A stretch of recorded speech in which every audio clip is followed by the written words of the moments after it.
पापा कोई पहिला हाली छपरा घूमे आई तो यहाँ का देखी?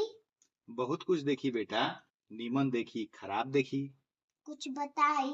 सुना, चीनी मिल के ताला देखी, योजना में घोटाला देखी। चीनी मिल के ताला देखी, योजना में घोटाला देखी। आ लूट पीट के बचल खुचल ऊ, लूट पीट के बचल खुचल ऊ खनुआ वाला नाला देखी।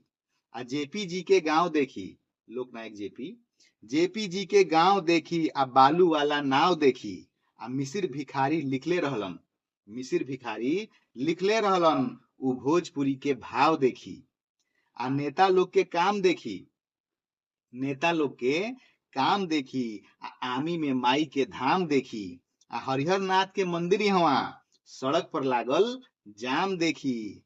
आ नगर निगम के रूल देखी, नगर निगम के रूल देखी। पार्क में लागल फूल देखी, नगर निगम के रूल देखी। आ पार्क में लागल फूल देखी।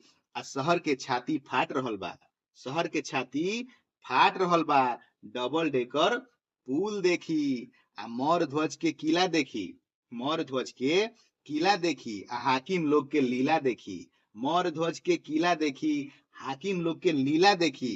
आ फोर लेन दांत चियरले बाटे, फोर लेन दांत चियरले बाटे। घूम के सगरो जिला देखी। आ राजेंद्र कॉलेज देखी, बेरोजगारन के फौज देखी। राजेंद्र कॉलेज देखी आ बेरोजगारन के फौज देखी। आ मॉल आ होटल ढेर खुल रहल, मॉल आ होटल ढेर खुल रहल। रोज हो रहल मौज देखी। आ गढ़ देवी सिलहौड़ी देखी, सतुआ भूजा पकौड़ी देखी। गढ़ देवी के मंदिर, गढ़ देवी सिलहौड़ी देखी। आ सतुआ भूजा पकौड़ी देखी। आ अमनौर में अमृत पार्क बा, अमनौर में अमृत पार्क बा। कुछ बाचल कुछ औरी देखी। आ लिट्टी देखी चोखा देखी, बौराइल कुछ बोका देखी। लिट्टी देखी चोखा देखी, बौराइल कुछ बोका देखी। आ एमए बीए पेंडिंग बाटे, विश्वविद्यालय में एमए बीए पेंडिंग बाटे। बात बात में धोखा देखी। आ राष्ट्रपति के स्कूल देखी, जिला स्कूल। आ गर्दा माटी धूल देखी, राष्ट्रपति के स्कूल देखी, गर्दा माटी धूल देखी। आ बजरंग बली के ननिहाल देखी, नीमन बाउर हाल देखी। आ दान दधीची वाला देखी, दान दधीची वाला देखी। पीर फकीर के माला देखी, दान दधीची वाला देखी। पीर फकीर के माला देखी।